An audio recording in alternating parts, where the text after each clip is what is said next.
Hey there guys, it's Joey, and this is this week's drawing for Laguz. Laguz. I don't actually have the willow tree drawn on this picture, and you're going to see why in a minute. I am aware that willow is associated. Right, so up the top we have the meanings for this week. The unconscious, below surface movement difficult to detect, primal creative female energy in particular, and gathering of energy by the will. So I actually drew this following drawing and from intuition without having read much, and I looked at it afterwards and thought, am I sure about this?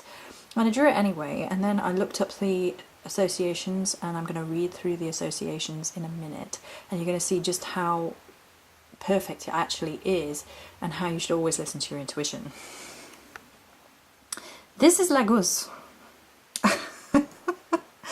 It's basically a kraken reaching up around the rune itself. So the rune itself is here. There's water dripping down this part.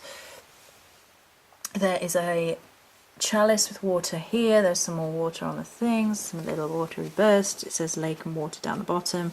We have the water and the huge splash of movement, and the kraken reaching up and twisting around and reaching up around the rune, and the twisting and the movement and the splashing and the water everywhere. So at first I was like, why have I drawn a kraken for this rune? Because when you listen to other people, you're like, it's feminine and it's about I'm not. So I'm gonna actually read what I wrote down about it. I looked at my drawing of kraken and wondered why I'd drawn it. At first it doesn't seem to fit. So I then looked up the associations and discussions about sort of octopi, octopus, which a kraken is basically a giant octopi or squid, and the following associations go with it. Naturally intelligent, creative and flexible, it acquires a mystique from its watery environment. It is often seen as the unknown and has a quality of a chameleon-like ability to transform colour and disappear in a cloud of ink. It's an enigmatic phantom of magic, wonder and transformation. Has 8 tentacles relating to the 8 festivals wheel of the year.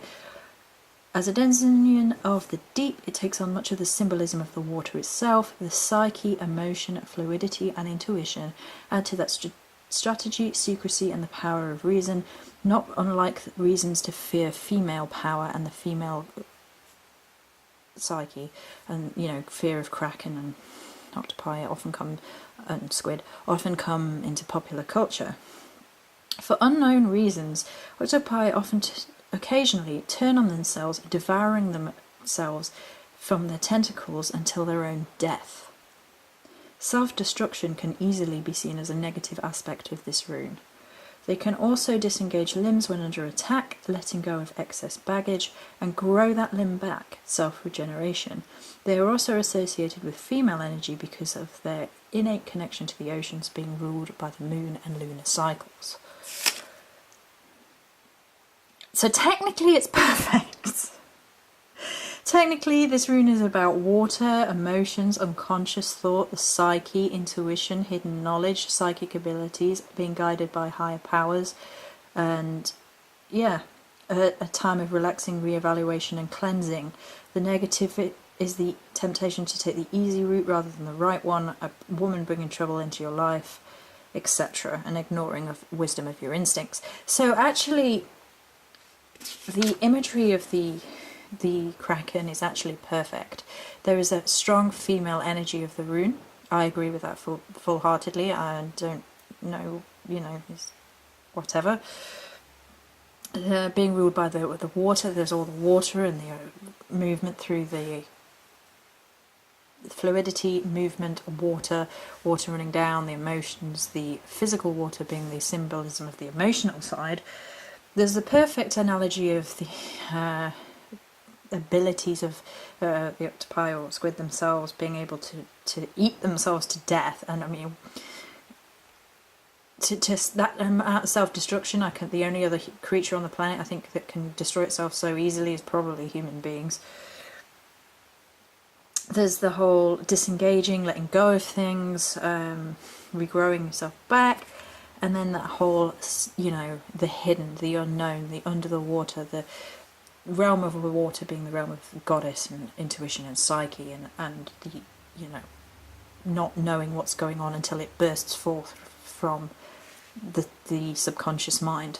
So actually I'm really pleased with this week, especially considering I just followed my intuition and it turned out just to be more than I realised, which is great.